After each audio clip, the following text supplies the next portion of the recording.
Приветствую на канале MAF. В Россию пришел тренд на метавселенные. Местные компании стали создавать виртуальные здания и организовывать виртуальные мероприятия. Но у многих пока получается не очень. В этом видео рассмотрим две главные ошибки, которые чаще всего совершают компании, осваивающие метавселенную. И на примере российских брендов вы узнаете, как не стоит продвигать свой бизнес. Приятного просмотра!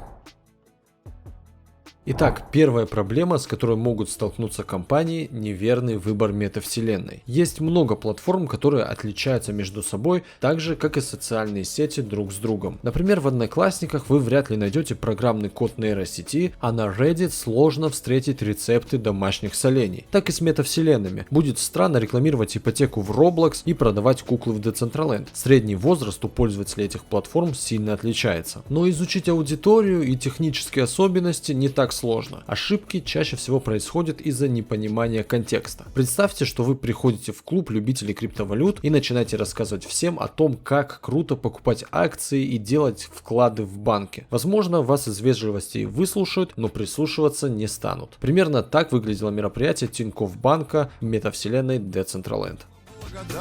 Давай-ка сядем в этот старый катерок.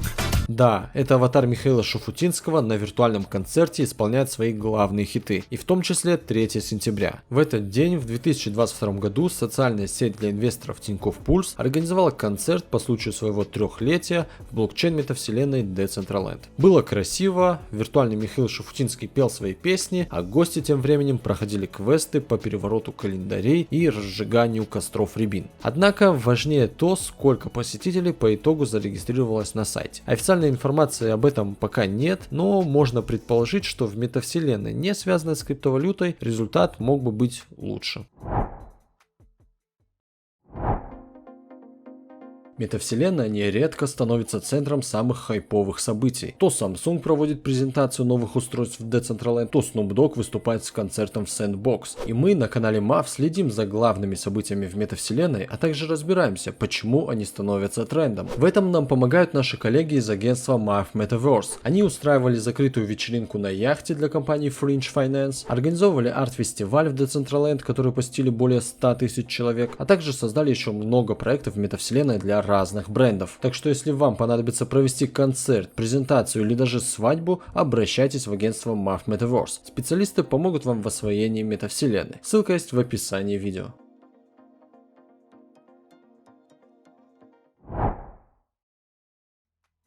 Еще одна распространенная проблема компаний – в их объектах пользователи не могут взаимодействовать друг с другом. Есть много таких примеров. Офисы, в которых нельзя встретить сотрудников, концерты, где никто не танцует, рестораны, где нельзя поесть, и игровые центры, где все соревнуются сами с собой. Ничего, кроме повода для насмешек, такие маркетинговые ходы компаниям не приносят. Потому что метавселенная нужна в первую очередь, чтобы помогать людям общаться. А чтобы найти информацию, пользователю проще зайти, например, в Википедию или на YouTube. Даже если добавить к магазину в метавселенной игру, но она будет на одного человека, это все равно получится менее интересно, чем обычные игры. Например, в сентябре 2022 года в метавселенной Roblox открылся магазин электроники M-Video. Событие приурочено к началу учебного года, чтобы познакомить школьников с полезными для образования девайсами.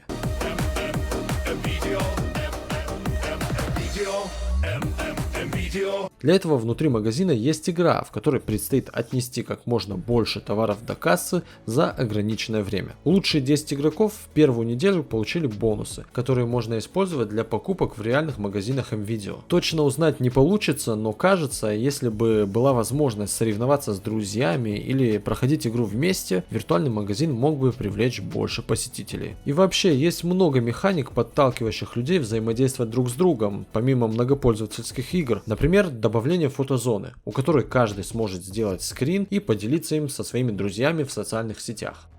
Что из всего этого можно вынести компаниям, которые только собираются входить в метавселенную? Во-первых, многие ошибаются с выбором того, в какой именно метавселенной стоит продвигать свой бренд. Сложнее всего учесть контекст, который везде разный. Чтобы выбрать подходящую метавселенную, стоит обратиться к тем, кто разбирается в них. А во-вторых, проблема многих виртуальных зданий и мероприятий в том, что пользователям в них сложно взаимодействовать. Компании не всегда понимают, что это главная функция метавселенных. Нужно добавлять больше механик, подталкивающих посетителей общаться друг с другом. Ставьте лайк и подписывайтесь на канал. Впереди еще много полезных видео. До скорого!